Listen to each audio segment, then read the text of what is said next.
But I might just start with Amcor, whose first half result on Wednesday was a little bit weaker than what we expected. That was mainly due to ongoing supply chain challenges and higher raw materials costs.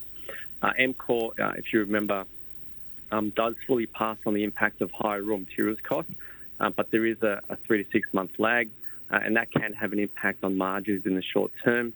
The key positive, however, is that underlying demand does remain strong. And while overall volumes were up about 1%, Amcor said that volumes would have been about 1 to 2% higher, if not for the supply chain challenges. So I think that was the key takeaway from the result. The other key takeaway was that despite the difficult operating environment, there was no change to FY22 earnings guidance. And on top of that, Amcor announced an extra $200 million buyback. So overall, there's definitely challenges out there, but I think management do have it under control. They've got a very good track record of generating operational efficiencies and taking costs out of the business. Amcor, it also implemented price rises of up to 15% from the 1st of January. So that will also help offset the inflationary environment. The stock's trading on about 15.5 times FY22 PE with a 4% yield, and I still think that looks, attractive for what is a very good global defensive business, and hence maintain the ad rating with a target price of $18.35.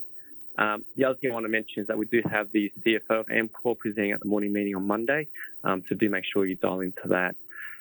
Sticking with packaging, I'll move to Aurora, and I don't expect too many surprises out of Aurora's result.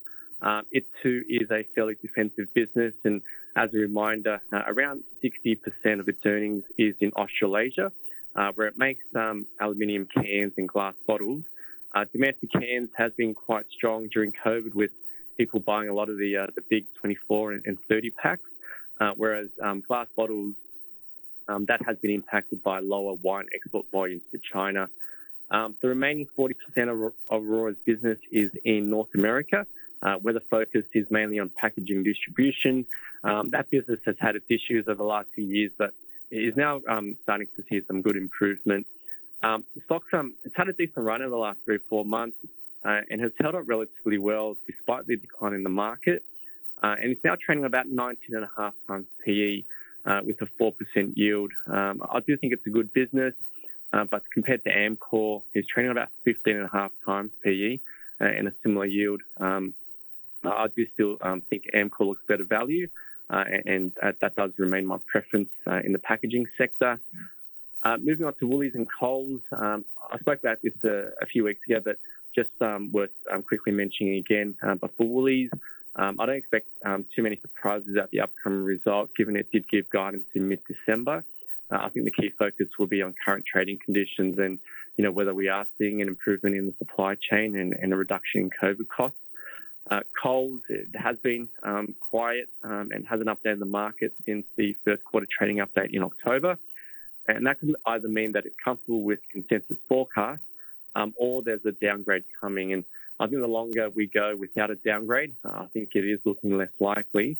But even if I do factor in, say, a 10% downgrade, which is similar to the Woolies downgrade, I've got Coles trading on about 24.5 times PE, with a yield of a bit over 3%, versus Woolies on over 30 times PE and a 2.5% yield. So I do still prefer Coles on valuation, especially in an environment where I think valuation will come into a bit more focus over the next 12 to 24 months.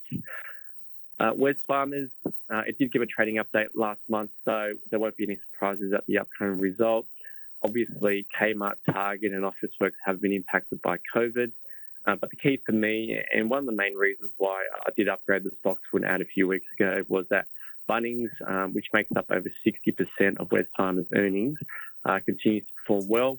Wesfarmers is obviously a very good company with an excellent management team. So, still definitely very comfortable using the share price weakness as a buying opportunity. Endeavour, a bit of a tricky one, this one, and I do think the result's going to be okay.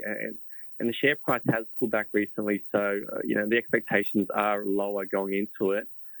Similar to the supermarkets, I think Endeavour will be impacted by staff shortages and supply chain issues, but probably not as bad because liquor doesn't turn over as quickly as groceries. The key will be the hotels division, I think, especially patronage levels following the spread of Omicron, and that will likely hit the first few weeks of trading in the second half of FY22. So, that will be a key focus, is current trading conditions. The stocks had a decent pullback, now trading about 26 times PE, with yield of about 3%. I think it looks okay because it is a very good business, but the main thing I am concerned about in the short term is how long this Omicron wave lasts for, and I think that could determine when people are comfortable heading back to pubs and clubs, because at the moment it does seem that there are people that are reluctant to go out and are more comfortable eating and drinking at home. So, I think there is some uncertainty around short-term earnings, and it too hasn't updated the market since October. So I'll probably just prefer to wait to see what management has to say at the result before potentially jumping in. InvoCare, similar to Endeavour, there is some uncertainty in the short term. It's a full year result, given it does have a December year end. But if you go back to the June half year result, it was actually a really good result, because the end was probably the first time since the pandemic that InvoCare was able to have a clean run with no funeral restrictions. And I think that shows the potential of the business when things do get back to normal. Unfortunately, going into the December half, we had extended lockdowns in New South Wales and Victoria. And then recently we've had Omicron as well as staff shortages. So that's put a damper on things, and hence I am just a little bit cautious going into the result. Long term, I think once we get borders reopening, population growth and people comfortable going out again, I think InvoCare will definitely be a beneficiary. But short term, there is a bit of uncertainty, and similar to Endeavour, I just want to see what management has to say at the result as well. Reliance, I did mention this last week, but the stock has been quite weak lately, mainly on the back of concerns for the US home builders in a rising interest rate environment. Reliance, rightly or wrongly, has been caught up in that negative sentiment due to its large exposure to the US market. But for me, and the reason why I'm still comfortable with the ad ratings, because the fundamentals remain sound. It's got a very good balance sheet. The majority of its revenue, so over 70%, is exposed to renovations and maintenance, and that is a lot more defensive and stable than the home building market. Long term, I think the shift to push connect biddings will increase, just basically due to the fact that it's just a lot easier to use and saves a lot of time. And if anything, the labour shortages are a tailwind, because Push Connect will allow plumbers to finish jobs quicker. It's trading at about 17.5 times PE now, which I think is really cheap for a high-quality growth business, and especially if you compare it to Reece, which is also a very good business, but I don't necessarily think it's a better business than Reliance, and Reece is trading on around 40 times. So in summary, my key picks are Amcor, Wesfarmers and Reliance. Still really like PWH. It's not cheap, but it is another high quality business with strong growth outlook, especially in emerging technology. So yeah, definitely happy to chip away following the share price weakness in PWH. But I might just leave it there given time constraints. There's a few other smaller cap stocks that I cover, but I think the results will be largely in line with expectations. So nothing really to call out there. Except maybe just quickly on Acro, which it has had 2 upgrades over the last 6 months. Really good momentum in the business. I think it's a potential beat candidate. It's had some good contract wins, trading on about 7.5 times PE with a 5% yield. So, yeah, I think that still looks good value, and you do get leverage to the growing infrastructure activity over the long term. But Andrew, I'll leave it there.